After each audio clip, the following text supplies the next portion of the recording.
नमस्कार दोस्तों, स्वागत है आपका हमारे YouTube चैनल में। आज हम बात करने वाले हैं ऑयल इंडिया कंपनी के क्वार्टर सेकंड का जो कंपनी ने रिजल्ट डिक्लेयर किया है उसके बारे में। इस क्वार्टर के रिजल्ट को हम कंपेयर करेंगे फर्स्ट क्वार्टर 30 जून 2025 से एंड पिछले साल के सेम क्वार्टर 30 सितंबर 2024 से। फिर कंपेयर करके देखेंगे कि इस क्वार्टर में कंपनी की जो परफॉर्मेंस है पिछले क्वार्टर से और पिछले साल के सेम क्वार्टर से कैसी रही है।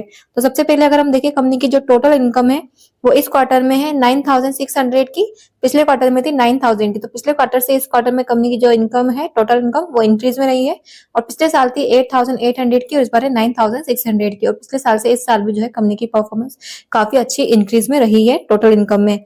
इसके अलावा अगर हम कंपनी के एक्सपेंसेस की बात करें तो कंपनी के जो टोटल एक्सपेंसेस है वो पिछले क्वार्टर में थे 7200 के और इस क्वार्टर में है 7800 के, यानी कि फर्स्ट क्वार्टर से सेकंड क्वार्टर में जो कंपनी के एक्सपेंसेस है वो इंक्रीज हुए हैं और पिछले साल से 6400 के और इस बार है 7800 के। और पिछली बार से इस बार जो है कंपनी के एक्सपेंसेस वो भी इंक्रीज हुए हैं। एक्सपेंसेस जो है जनरली इंक्रीज ही होते हैं अगर कंपनी के जो टोटल इनकम वगैरह अगर वो भी इंक्रीज हो रही है तो।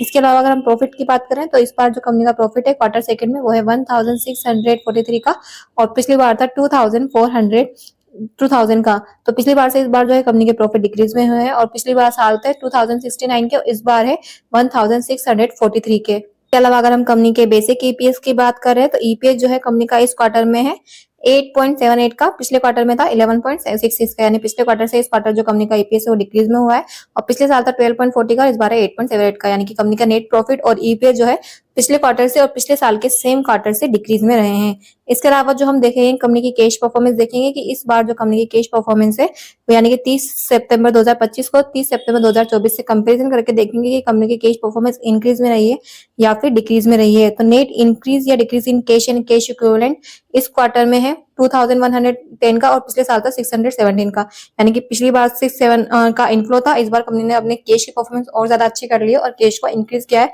जो 2000 के आसपास पहुंच चुका है। तो कैश में तो कंपनी की परफॉर्मेंस पॉजिटिव में है। इसके अलावा हम कुछ रेशियोज है वो देखेंगे। तो सबसे पहले हम देखेंगे कंपनी का डेट टू इक्विटी रेशियो। तो कंपनी का जो डेट टू इक्विटी रेशियो है वो इस क्वार्टर में है 0.56 का और पिछले साल का जो पिछले क्वार्टर में था वो था 0.51 का, यानी कि पिछले बार से इस बार जो कंपनी का डेट टू इक्विटी रेशियो है वो इंक्रीज हुआ है और पिछले साल था 0.48 का, इस बार है 0.56 का, यानी पिछली बार से इस बार जो है कंपनी का डेट टू इक्विटी रेशियो वो भी इंक्रीज में हुआ है, यानी कि कंपनी की जो डेट है वो पिछले साल से और पिछले क्वार्टर से इंक्रीज हुई है, तो थोड़ा सा नेगेटिव फैक्टर है। इसके अलावा हम बात करेंगे कंपनी के ऑपरेटिंग मार्जिन की और नेट प्रॉफिट मार्जिन की। कंपनी का जो ऑपरेटिंग मार्जिन है इस क्वार्टर में है 17.79 का, क्वार्टर वन में था 19.70 का, यानी क्वार्टर वन से क्वार्टर सेकंड में ऑपरेटिंग मार्जिन डिक्रीज हुए हैं। पिछले साल था 23.70 का, इस बार है 17.79 का। तो पिछली बार से इस बार भी जो है कंपनी का ऑपरेटिंग मार्जिन डिक्रीज में रहा है। नेट प्रॉफिट मार्जिन की बात करें तो वो है 17.92 का क्वार्टर सेकंड में, क्वार्टर वन में था 23.39 का, यानी क्वार्टर वन से क्वार्टर सेकंड में डिक्रीज हुई है और जो पिछले साल था 25.43 का, इस बार है 17.92 का और पिछले साल से इस साल जो है वो भी डिक्रीज हुआ है। तो कंपनी की जो ओवरऑल परफॉर्मेंस हमने देखी है उसमें हमने देखा कि कंपनी की जो टोटल इनकम है वो तो पिछले क्वार्टर से यानी क्वार्टर वन से और पिछले साल के सेम क्वार्टर से इंक्रीज में रही है, पर कंपनी का जो नेट प्रॉफिट है ईपीएस है वो और कंपनी की जो मार्जिन वगैरह है वो सब डिक्रीज में रहे हैं इस क्वार्टर में comparison to quarter second first से और पिछले साल के सेम क्वार्टर से। बाकी कंपनी की कैश की परफॉर्मेंस वो भी इस बार अच्छी रही है। तो ये थे इस कंपनी के क्वार्टर सेकंड के रिजल्ट। अभी और भी जो कंपनियां हैं अपने क्वार्टरली रिजल्ट लेके आने वाली है तो उसके बारे में हम जल्दी अपडेटेड वीडियो लेकर आने वाले हैं। तो इसी तरह से जब भी कोई भी कंपनी अपने क्वार्टरली रिजल्ट लेके आए तो उनसे अपडेटेड रहने के लिए चैनल को अभी सब्सक्राइब करें, बेल आइकन पर क्लिक करें ताकि जब भी कोई भी कंपनी क्वार्टरली रिजल्ट लेकर आए तो आप उससे अपडेटेड रह सके। और अगर आपका कोई भी क्वेश्चन है, कोई भी क्वेरी है तो आप उसे कमेंट में पूछ सकते हैं।